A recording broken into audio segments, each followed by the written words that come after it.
Thank you very much for coming. There are some of you who have not heard me speak before, so I'm going to give you a very brief introduction. For those of you who have come back to hear me speak, welcome back into the fold. And I appreciate that. My name is Robert Landau, originally from New York City, was an actor for many years, and then went to sea and became a cruise director for many, many more. Now, I didn't start out as a cruise director, as many of you might know, because I had no experience. I had been an actor for many years in New York City and was really getting very tired of the grind because I didn't see much art in it, particularly with all the stuff that we're hearing about now that happens behind the scenes in the acting industry. So I thought, this is not a great fit. So I was looking for something different to do. It was actually around the holidays when a friend of mine suggested that I contact this entertainment agency that at the time was responsible for putting cruise staff and entertainers on cruise ships. And they did not have a cruise director position. They did not have an assistant cruise director position. They had one opening starting January 2nd, 1983, and that was as a socializer.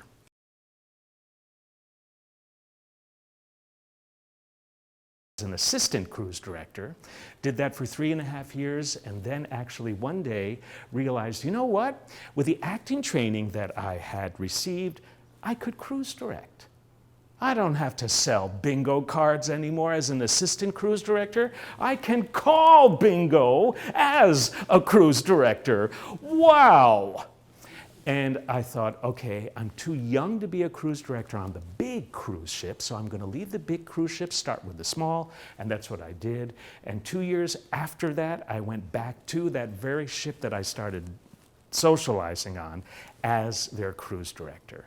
And it went on from there to be a close to 10-year career as an international cruise director, 300 ports of call on close to 400 cruises. And the life lessons that I learned during those years are what I speak about now. I'm a national motivational speaker. I live in the Woodlands, Texas, just 8 minutes away from here. And I speak at conferences and conventions in and around the Houston metro area, but often out of state as well. This topic is it's a topic that's very near and dear to my heart because, let me ask you a question. It's called How to Make It Through the Holidays. And so let's start out with a question. How many of you sitting here right now might feel a little more stressed than had you been sitting here 2 months ago?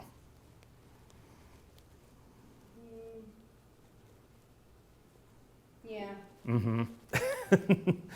So, what's special about the holiday season? Because think about it. What I don't understand is, and I'm not a big holiday guy, what I don't understand is why do we have some of the most important holidays crammed into the last quarter of the year, right? And it starts out with what? Halloween. Then it slowly goes into Thanksgiving, and then it slowly glides into Christmas, and then Hanukkah, and then New Year's, and then January you're trying to remember what happened the last quarter of the year that just passed, right? So, on the flip side of that, what are some of the good things about this time of year? What are some of the good things about all of the holidays that we are having to endure right now? What's good about it? Spending time with family. Spending time with family. What else? Eating. Eating, yes, that's an important thing. Yeah. Time off, yeah.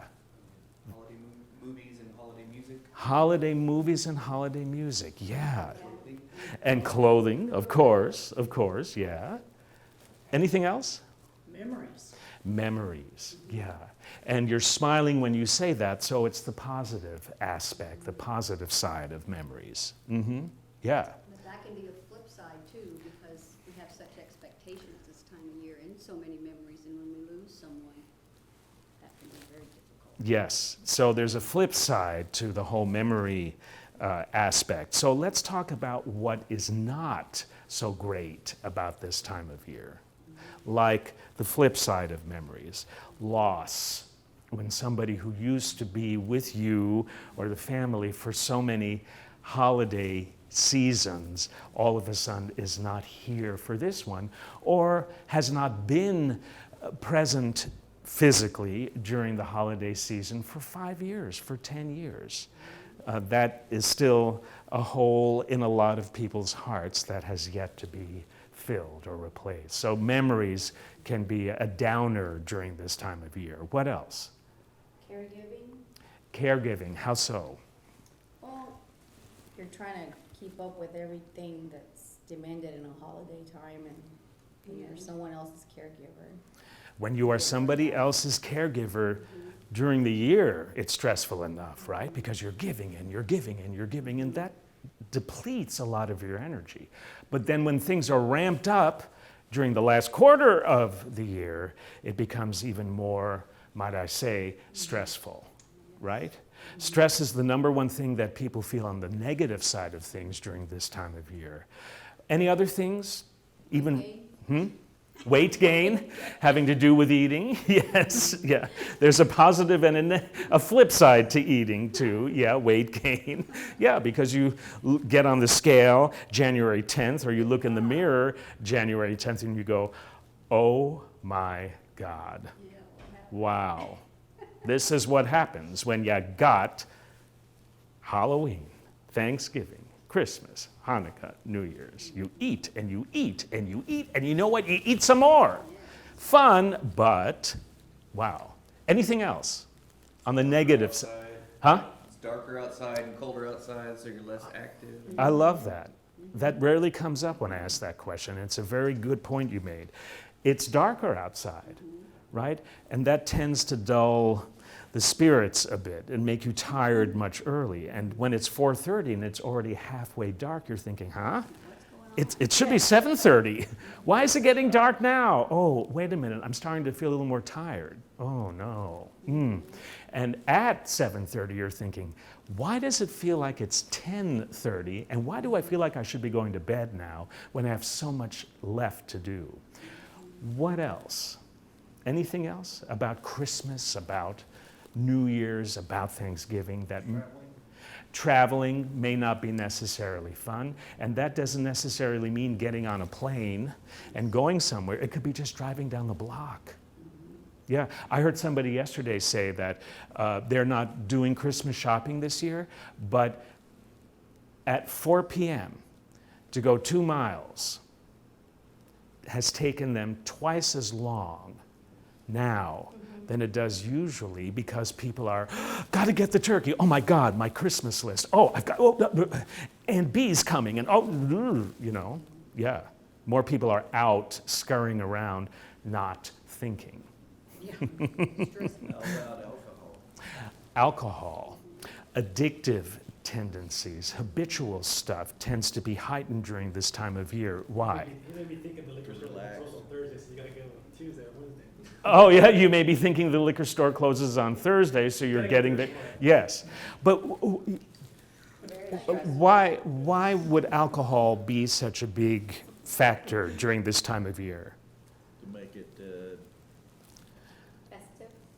hmm? Festive? Yep. To make it festive is what I heard you say. And the operative word is make it, when it already is. Yeah. And I think if you're trying not to drink, which I don't drink anymore, and about 6 months ago I stopped, my husband and I both did. So, it's a little bit of, oh God, everybody's gonna be drinking, and how is that gonna affect us? Yeah. So you kinda have to plan for it. Yes. Sometimes when you have to get to the liquor store on Tuesday or Wednesday so that you know it's closing on Thursday, and you want to make it such a big part of everything, that doesn't always have a very positive effect, right? Because drinking during the holidays can be done for a number of reasons, positively and negatively. Negatively, it could be to fill a void that you don't feel like feeling, because the problem is, my issue during this time of year is that corporate America has gotten into this last quarter of the year. And you turn on the Hallmark channel. Doesn't matter whether it's afternoon, morning, or evening, and you see all these movies about families bringing extended family in, and everything is so joyous, and there are wonderful gifts by the tree, and everybody gets what they want, and if they're drinking, they're very merry, and there's no drunkenness to be, no negative. It's really like a Hallmark card come to life. And if you ask me, that's not life. And that's not the holiday season, really, right? Because we take whatever we've experienced emotionally, psychologically, unresolved issues throughout the year, and because they may not be resolved, which is fine, that's what it is to be human, it only magnifies it during the holidays. And life, never mind the holidays, is not like a Hallmark card. So then there becomes a disparity, right? There's this Hollywood corporate vision of how wonderful it is to be around the Thanksgiving table where extended family is there and everybody loves one another and nobody argues and nobody says anything that might appear to be negative or cutting or biting, right? Or Christmas morning and everybody's happy and joyful and you're sitting watching that at home thinking, oh, well, I don't feel like that. There's got to be something wrong with me. There's got to be something missing in my life because that's what it's supposed to be like. That's the joy that I'm supposed to feel. Why? Because they are.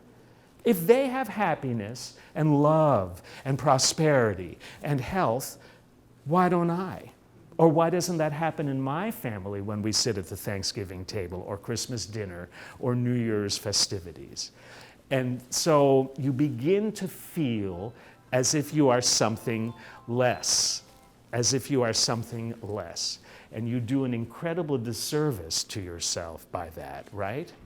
So here's the key. Here's the key, and I'll say this a couple of times. How you talk to yourself within yourself during this time of year makes a difference in what happens on the outside of yourself. You can get through a horrible Thanksgiving dinner. You can get through a very disappointing Christmas morning if you don't give yourself away, right? If you are strong within yourself. But it's how you talk to yourself.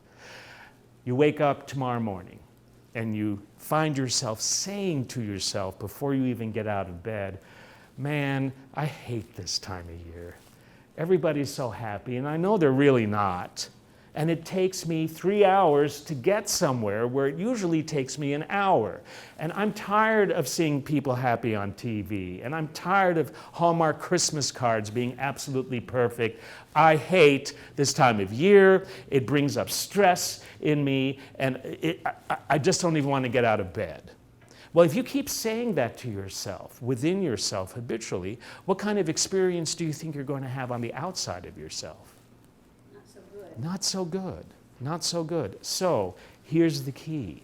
You are in control, not only this holiday season, but every holiday season. And the key to that strength and that power is how you choose to talk to yourself within yourself. So instead of greeting tomorrow morning by saying within, oh God, this quarter, last quarter of the year, it's just too much. I hate it. Every time it comes around this time of year, I hate it. Flip that and say, you know, I may not like this time of year, but I'm going to get through it just fine. End of story.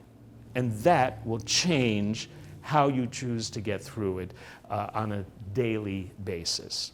So I want to tell you a little story, true story, based on that.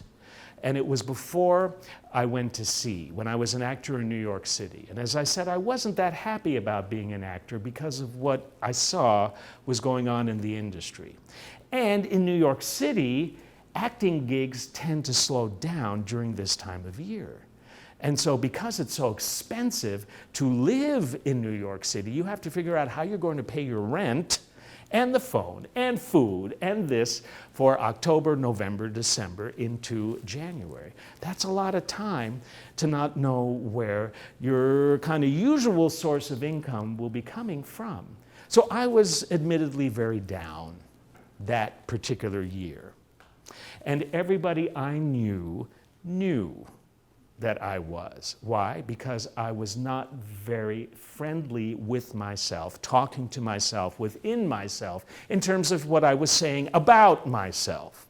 And so one morning I got a call from a very dear friend of mine, and she said, Robert, I'm so sorry you are so down, but I have something that I think might help. I just saw a want ad in the newspaper. And I said, oh, you did? For what? She goes, it's this gig. It's a holiday gig, and it is you. You have to consider this. And I said, okay, Fran, what is it? And she goes, Robert, it's being a Santa at Macy's Herald Square. And I thought, what? Santa? I was even skinnier than I am now back in those days, and I thought, this is ridiculous. She goes, look, stop being your own worst enemy during this time of year. You have control over that, and just do me a favor. If I give you their phone number, will you call them, please? Just call them. And I said, okay, Fran, because it's you, I will call them. So put down the phone with her, picked up the phone and dialed that number, and it was this entertainment agency that specializes in hiring Santa Clauses for Macy's Herald Square. And I said, hi, I'm answering like a want ad about Santas for Macy's Herald Square. And they said, yes. Can you just talk for us just a little bit, because we're going to audition you over the phone. And I said, you mean talk? Like what? They said, no, just keep talking, but you sound like you have a good voice, but can you make it deeper? Can you make it more resonant? And I said, well, sure, you mean like this? They said, yes, that's good. Now, keep talking like that. Just say whatever you want. I said, well, hello, my name is Robert Landau. I'm calling you because I want you to consider me to be a Santa at the world's largest department store, Macy's Herald Square, this Christmas. And they said, wonderful. We have one more thing to ask you. And don't laugh. But we want you to laugh. Robert, we want you to give us your best ho, ho, ho. And I thought, are you bloody kidding me? And I said, on the phone? And they said, yeah. And I said, okay.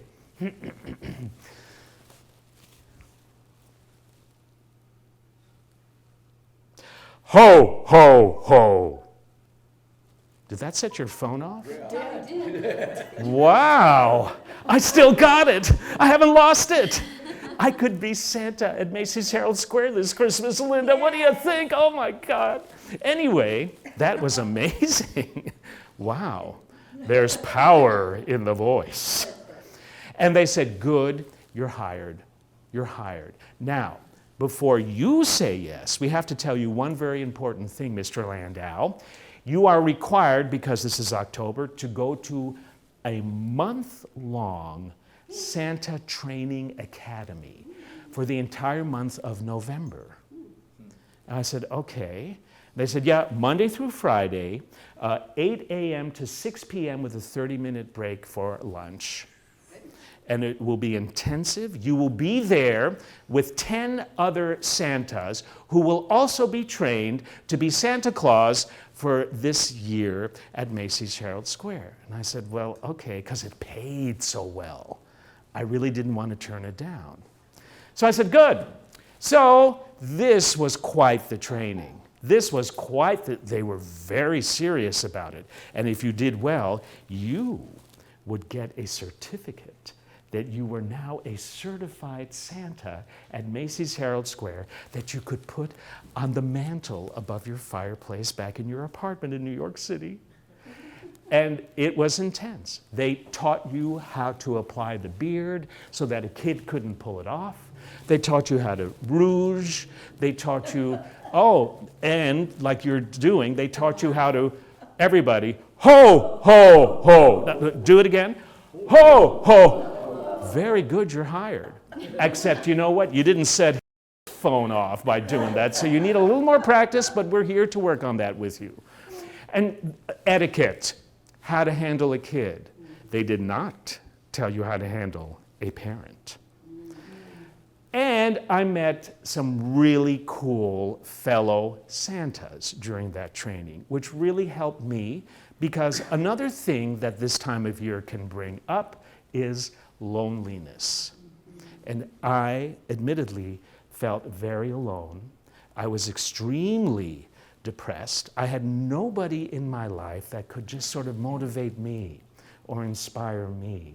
And I didn't believe that I had it within me to do that myself. And so when you don't believe that about yourself, and that you truly can be your own provider because you have the power and strength to get through anything, holiday season or not, you're kind of lost. And I was not kind of lost. I was very lost. So I got a best friend out of that. And it was not a male that was training to be a Santa in that class. It was a female. And her background was exactly the same as mine. Her father was a German, from Germany, Jewish symphony orchestra conductor. So was mine. And we bonded immediately and became fast friends. And I said, Rebecca, how are you expecting to be a Santa? And she goes, well, what's the problem? I'm wearing a beard, I've got the pillow just like you, and I know how to sit and walk just like you. No problem. It was so cool. She actually got on Good Morning America because she was the first female Santa Claus that Macy's had ever considered having as part of the mix, right? The only thing is when the parents got to her cabin and they saw that she was a female, they didn't like it. The kids loved it. So they ended up making her Mrs. Claus. When will women be equal in this world? It was close. It was close. But anyway, I remember when we first went to Macy's after we graduated with our certificates. And it was the beginning of December. I don't know, December 1st, December 2nd. Macy's every year spends $3 to $5 million to convert half a sales floor. Now, mind you, that store is the largest department store in the world, and it's like 2 city blocks long. So half of a floor, a sales floor, has no merchandise, and it is magically transformed to Santaland. And you would swear that you were at Disney World, Disneyland, or Epcot, because they're very smart. It takes about 3 hours to wait online to see Santa, because everybody from everywhere brings their kids, grandkids, great-grandkids to sit on Santa's lap. But you wait a long time, so Macy's keeps you occupied with like little mechanized elves that are ice skating on a pond, and all of this distraction like you were at Epcot or Disney World. And then finally, after 3 hours, you arrive at this huge tree. It's like a movie set, right? This whole thing. It's Fantasyland.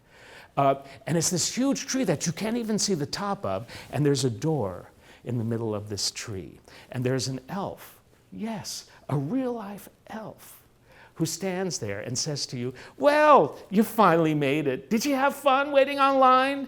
And a New York parent says, ask another question, all right? No, I didn't have fun.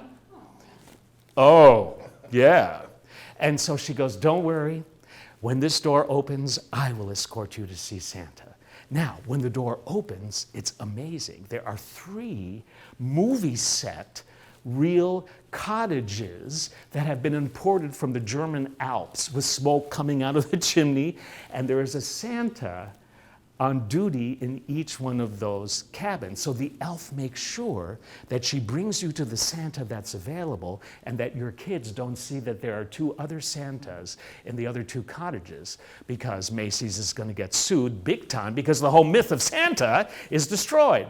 So she would bring them to my cabin, right? And I would be sitting there on my throne in this cabin, and it was beautifully appointed with Pinocchios imported from Italy and all these fun toys and stuff. And there was a huge fireplace across from where I was sitting.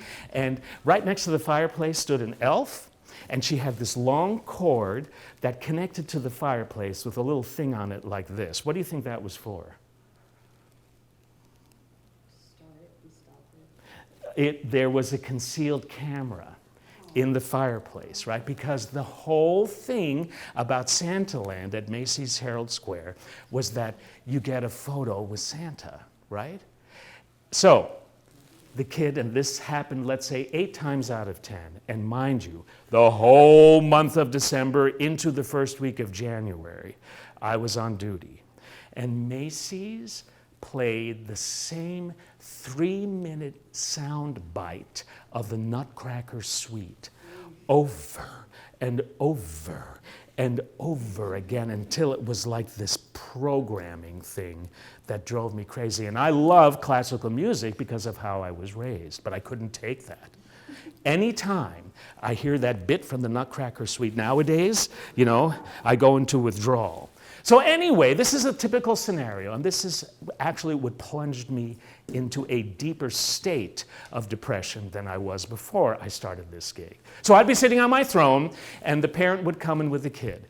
And the mother was not pleased with having to wait 3 to 4 hours to see me, right? And I looked pretty authentic, believe it or not. I knew exactly how to place the pillow, the whole deal. Ho, ho, ho was really intact now. And so this is what happened. She would come in, and little Johnny was there, and Johnny would look at the cabin and see the Pinocchios and see the elf and just be mystified with the wonder of it all. And the mother would say, well, we finally made it here, Johnny. Look who's over there. And Johnny would take one look at me, and he would look back at his mother, and he would go,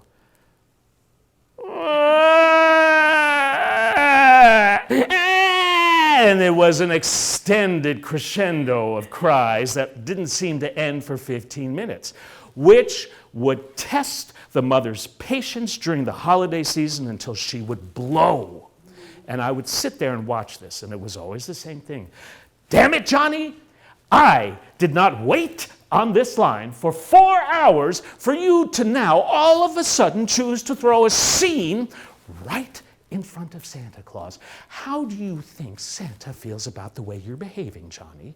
This is not the way we behave during Christmas. You are going to get over to him, say hello, Mr. Claus, and then I will help you onto his lap. And you know what, Johnny? You're going to smile. You are going to smile. And Johnny would look at the elf and smile, look at all the Pinocchios, look at his mom and smile, and look at me and go,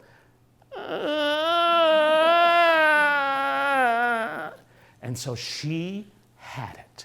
Vesuvius erupted in my cabin. And she would pick up Johnny and say, damn it, I've had it, this is enough. You are going to sit on his lap, and you are going to smile.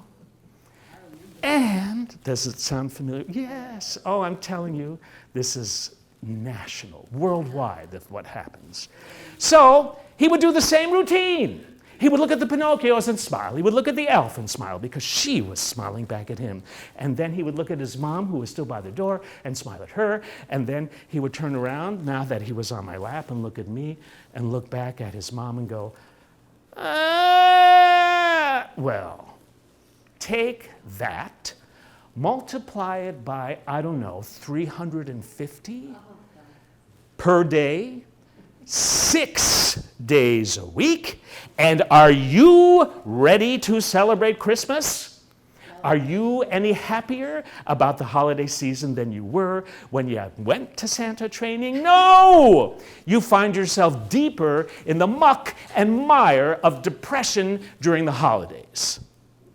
And the problem is, now you have to act because you're Santa Claus. What's Santa Claus? He is the idolized vision of joy, happiness, Christmas, sharing, love, peace, gifts, all the wonderful things you said about Christmas, he embodies. Did I feel like doing that? No, thank God I was an actor, but I was dying inside. And the week of Christmas, when all of this stuff came to a crescendo, I woke up one morning and realized that the way I was talking to myself within myself was not helping myself at all. And I had read somewhere at the time that true change starts from within. And when you take the time to do that, you will start to see it slowly manifest without. It does not work the other way around. And I thought, okay, I guess I'm the only one who can lift myself up and out of my depressed state. And it's silly of me to sit here and wait for somebody else to do it. Robert, you're Santa Claus. You need to spread joy and all the stuff that is positive about this time of year from your heart to others.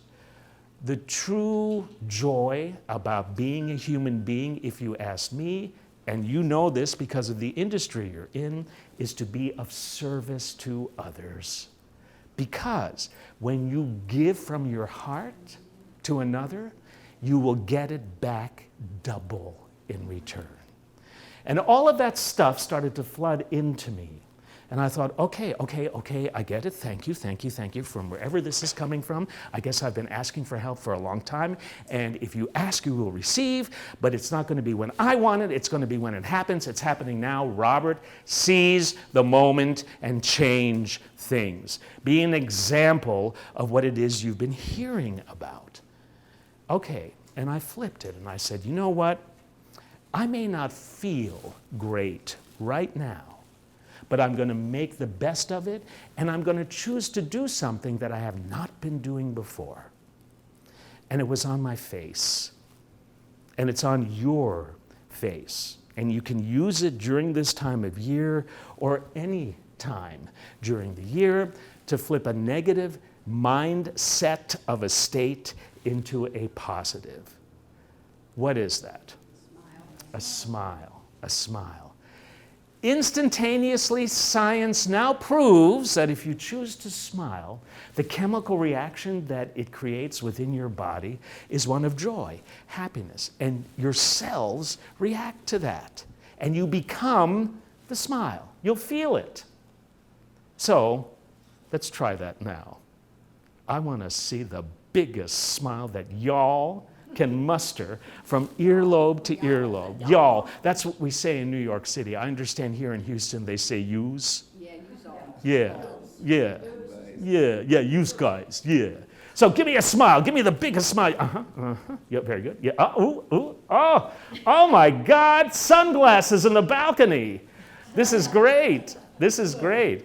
So do you feel just a little better? It is amazing. Now, it's easy to smile when there's a lot to smile about. But when you really need to smile is when there is nothing to smile about. And I thought, okay, start with a smile, Robert. How empowering is it if you took a few moments to change your mental state? And so on the subway to 34th Street, on the way into Macy's, up the escalators, into the dressing room, changing into my costume, pillow, beard, wig, hat, makeup, boots, belt. And I looked in the mirror, and for the first time, I went like this. And I felt it. And I said, all right, I'm going to be this smile all day long, no matter what a mother says to Johnny. I am going to smile through it, and I'm going to be my own lighthouse in the center of this storm of Christmas. And let me tell you something, it was a revelation. It was something so easy and so basic that totally changed not only that day, not only that month, not only that quarter of the year, but my life. And if a God-given something on your face can create such a flip in attitude and energy, why don't we use it more? So maybe it takes people like me to remind you that whenever you're feeling down, what do you got to do? Show me. Yeah, yeah. Ah, I should have brought my sunglasses. You have such a huge smile. It's amazing. It's amazing. So do it. Do it. Question. How do you make it through the holidays? What works for you? I don't overextend myself or overcommit myself. I love it. Let's say, choose not to overextend yourself, right? It'll all get done. And you know what? If it doesn't, too bad. You do the best you can do, and the hell with what anybody else says, even if it's your parents, your spouse, your siblings, your kids, grandkids, whatever. Be the lighthouse. It's got to work for you first, and there's nothing selfish about putting yourself first. Don't overextend. I love it. What else? I Plan. How so? Actually, in my date book, I'm a sticker person in my date book. So I have, like on a Saturday, there's a sticker that says make cookies. There's a sticker that says decorate. There's just, I sticker certain Saturdays and Sundays to do stuff. I love it, Isabel. I would call that strategic planning, right? And what I know about you is you wouldn't give yourself an assignment like that overextends yourself, right? So be good to yourself and be realistic when you plan out this season or this holiday or life. If you're not going to be your own best friend and take your natural abilities into account and not overextend yourself, who will, right? Pardon the pun, but you know my background now. You are the captain of your ship. Don't let anybody else, particularly during this time of year, grab the wheel on the bridge of your ship and steal your ship and take over from you because you have let them do that. No. I think for me, and it's just been recent, and I'm 53, is not having expectations of others, because expectations are planned resentments. Ooh, not having expectations of others. Expectations, as you say, are planned resentments. Think about that. That is so powerful, Darren. It is, because then when we set ourselves up for that, we're probably going to be disappointed. Yep. When we set ourselves up for that, we are I don't even think probably, we're setting ourselves up for disappointment. But I think we're not conscious of that a lot of us. Right. We're not conscious of it until it happens, until it backfires on us. Or, yeah, until you get to that place where you have that, oh my gosh, moment. Yep. That's not really, that wasn't their fault, that's mine. Yep. So I expected that from them. And they can't, my husband always says, I can't read your mind. Right. And it is about communicating, right? Particularly during this time of year. I'm a big one for communication, any time of year, right? You want to watch a Hallmark movie with your husband, tell him. Yeah, He doesn't know. right. Yeah, always make your wishes known. It doesn't matter if they fall on ears that don't hear or if you get judgment in return. Speak your piece and don't be attached to the outcome. Think how healthy it is to get stuff off your chest. You will literally look like this instead of, like this, because this type of a posture means that you're holding it all in. There are people, millions of us, who are afraid to speak up, and because not only will we be judged, maybe, but we often end up judging ourselves. And that we prevent that from coming up and out. No. I make a living, professionally and personally, by always telling it like it is. My mother was like that. My mother was this beautiful, beautiful lady. She was not even 5 feet tall, and she was a modern dancer. Beautiful. Like the ballerina on the ship that I told you about, right? Tony Ann Gardella. My mother looked just like her. And when you would see my mother, you would go, oh my God. And she looked so fragile and so tender, like a china doll. But boy, you better not cross her.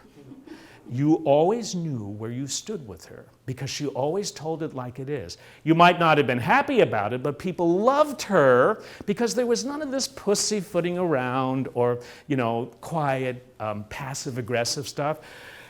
She was direct as the line between you and me, right? And I'm like that too, you know? And I have to tell it like it is because it's healthy. It's healthy. Don't let stuff accumulate and back up within you because that's what stress is all about. And as we know now, stress is the number one killer in this country. It creates disease because it creates dis-ease, right? But who creates your stress during this time of year or any time of year? You do. You do. So if you create it, you can discreate it. Hey, I just created a new word. This is a momentous day in history. Will you call Merriam-Webster for me? I know you have a direct line. Discreate. It's brilliant if you think about it. Why?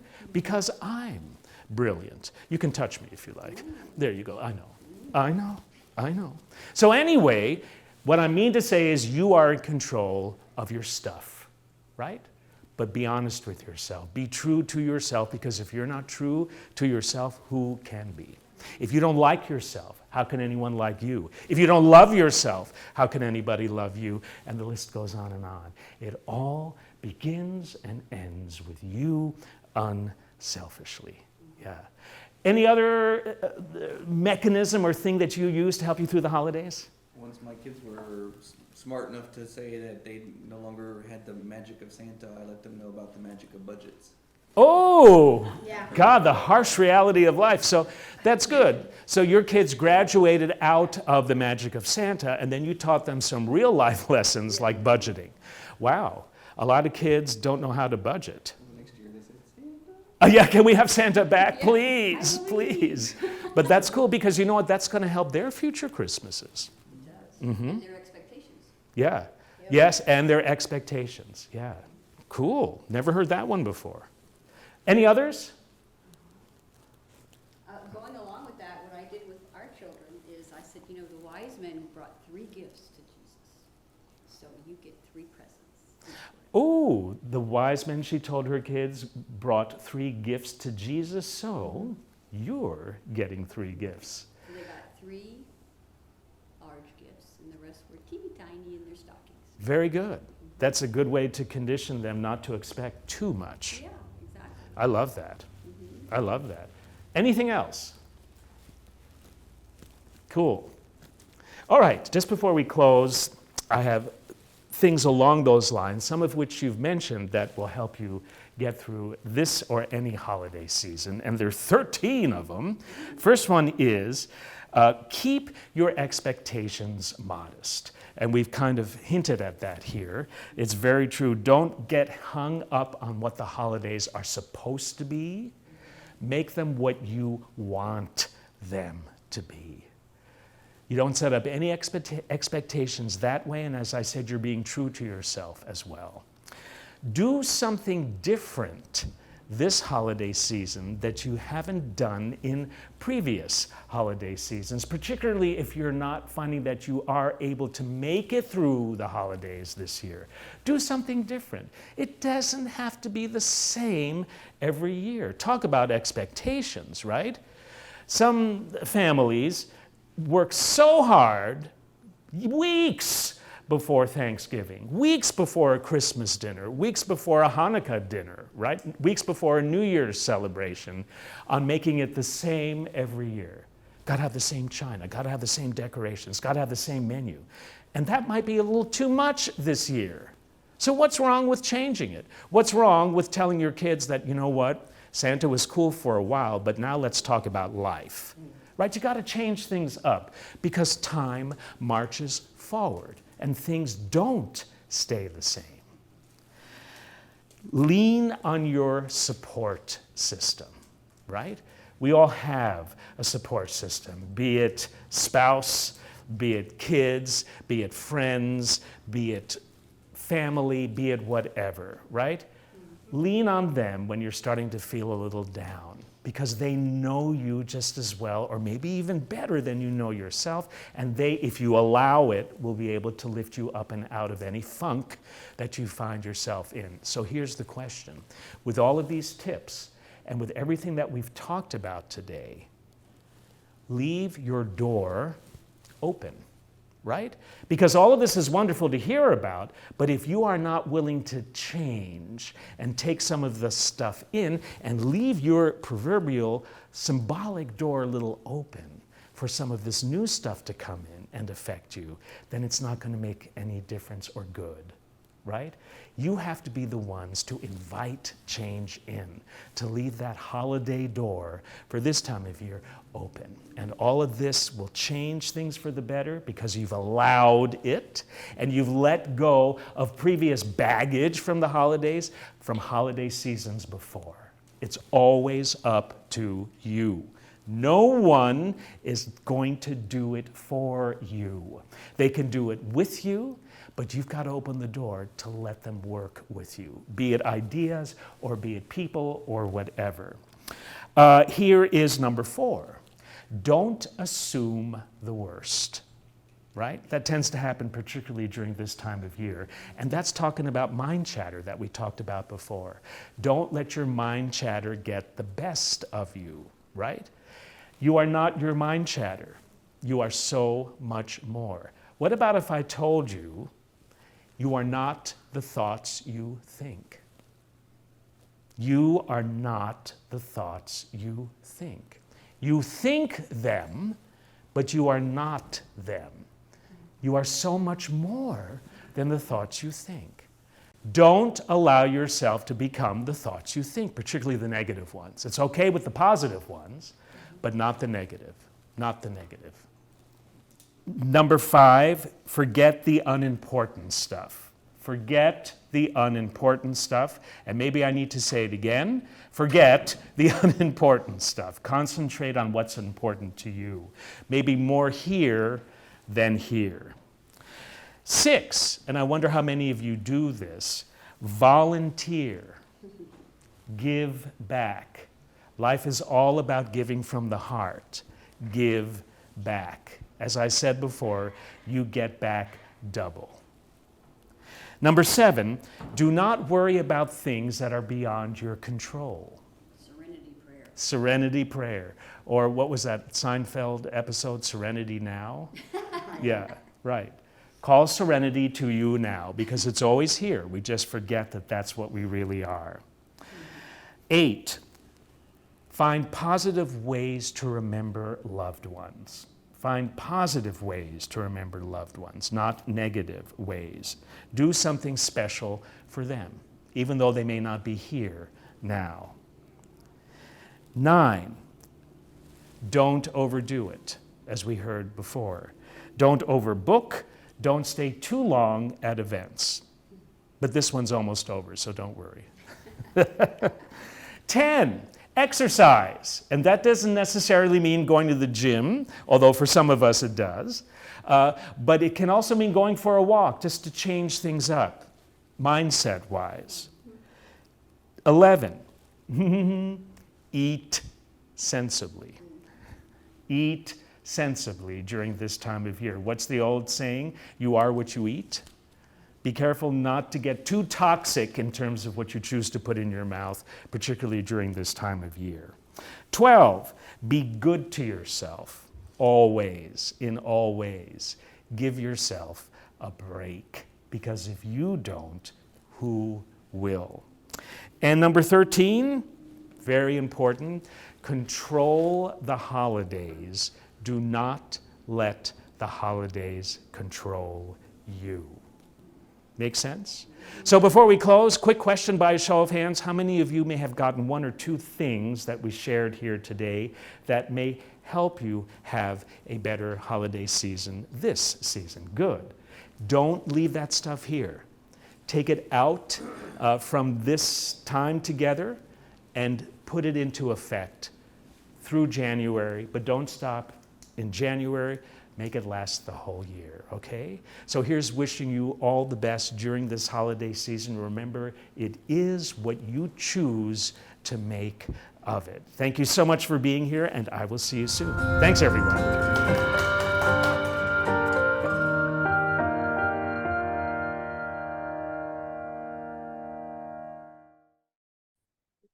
Thanks so much for watching. If you liked what you saw, if you resonated with it, please give the video a like. And also, please subscribe to my YouTube channel so you can stay up to date with all the motivation I will continue to share with you. Thank you.